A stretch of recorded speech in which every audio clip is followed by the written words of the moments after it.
menikmati teh hangat buatan dari pemilik rumah yang belum dia ketahui namanya. Sesekali merasa tidak nyaman, terlebih ketika pemilik rumah itu menceritakan masalah rumah tangganya. Suaminya yang sering pergi keluar kota membuat Mbak itu merasa kesepian.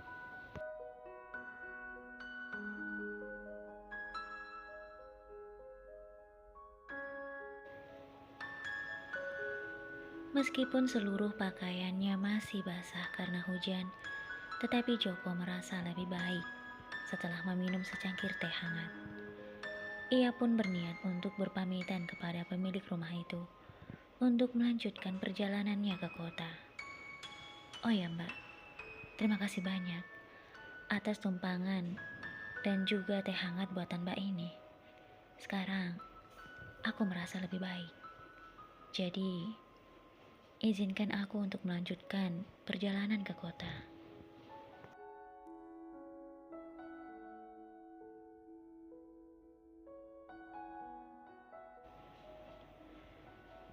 Mendengar apa yang dikatakan oleh Joko, wanita cantik pemilik rumah itu tampak terkejut.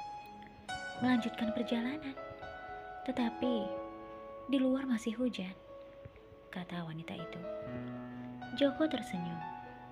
Iya Mbak, tapi hujannya sudah tidak terlalu deras, jadi aku bisa melanjutkan perjalananku. Sekali lagi, terima kasih atas semua pertolongan yang Mbak lakukan untukku, jawab Joko.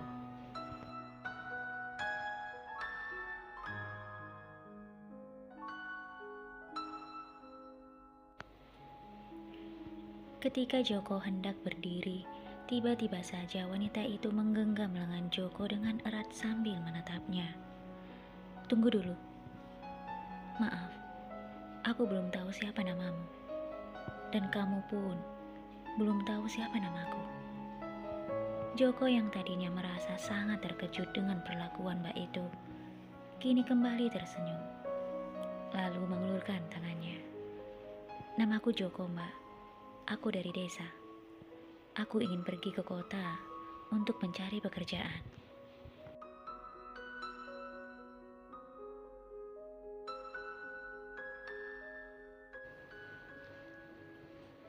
Wanita itu tersenyum dan menyambut uluran tangan Joko. Aku Indah. Aku senang bisa menolongmu, Joko. Tetapi, aku akan lebih senang jika kamu masih mau tinggal di sini. Kini Joko kembali terkejut dengan perkataan Indah. Maaf Mbak, tapi Joko belum menyelesaikan perkataannya. Indah kemudian berjalan pelan mendekat pada Joko.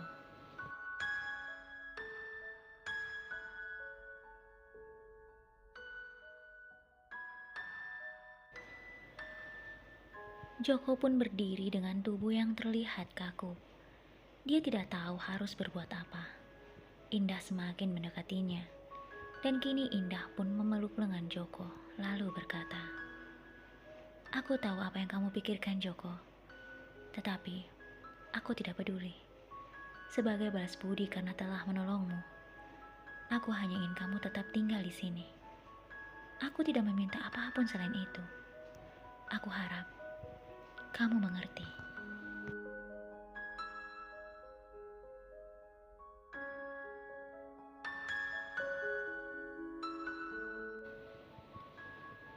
Joko semakin tidak tahu harus berbuat dan berkata apa.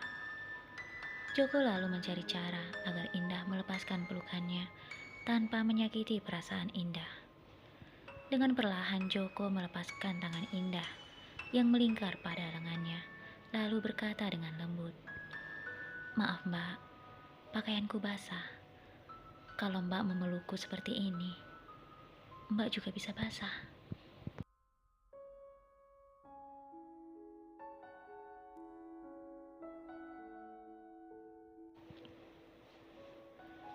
Indah yang tadinya menyandarkan kepalanya pada bahu Joko, kemudian mengangkat kepalanya lalu menatap Joko. "Tapi kamu mau kan tinggal di sini bersamaku?" kata Indah. Joko terlihat berpikir sejenak lalu kembali berkata, "Maaf Mbak, aku ingin ke kota. untuk mencari pekerjaan. Aku sudah berjanji kepada orang tuaku. Tapi, jika aku tinggal di sini, apa yang bisa aku lakukan?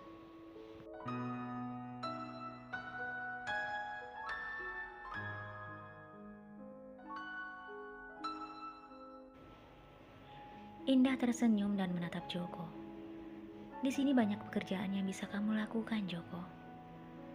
Joko tampak senang mendengar perkataan Indah. Benarkah? Apa itu, Mbak? Kata Joko. Indah masih tersenyum, lalu kembali memeluk lengan Joko. Akan aku jelaskan nanti, Joko.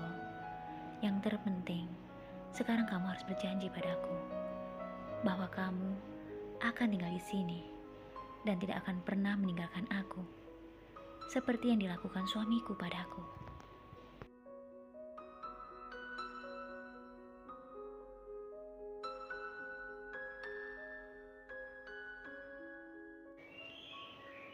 Joko terdiam. Dia terlihat bingung untuk menjawab perkataan Indah. Tetapi Indah tidak putus asa. Dia terus membujuk dan memaksa Joko agar tinggal di rumahnya. Dengan alasan banyak pekerjaan yang bisa dilakukan Joko di rumahnya itu. Setelah beberapa menit membujuk Joko, akhirnya Joko pun menuruti apa perkataan Indah. Hal itu membuat Indah merasa sangat bahagia.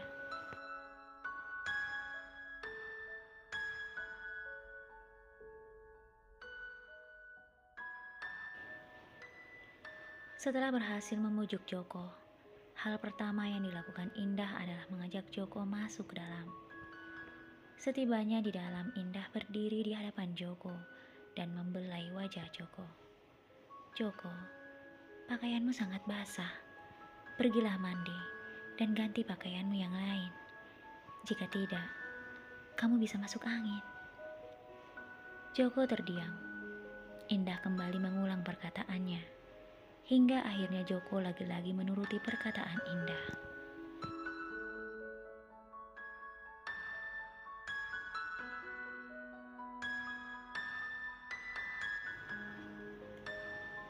Di saat berjalan menuju ke kamar mandi, Joko tak henti-hentinya melihat ke sekeliling rumah itu. Rumah yang tampak besar dan sangat mewah, namun terlihat sangat sepi. Apakah Mbak Indah tinggal di rumah ini hanya seorang diri? Batin Joko. Setelah mandi, Joko keluar hanya mengenakan handuk. Di luar kamar mandi terlihat Indah sedang berdiri sambil tersenyum melihatnya.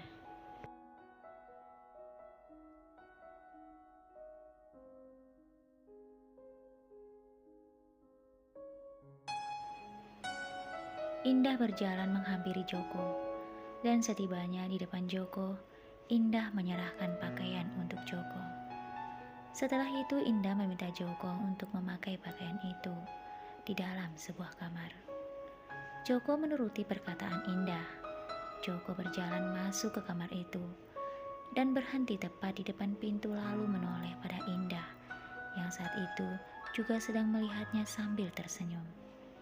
Ada perasaan ragu pada diri Joko, namun ia tepis perasaan itu dan melanjutkan langkahnya masuk ke dalam kamar tersebut.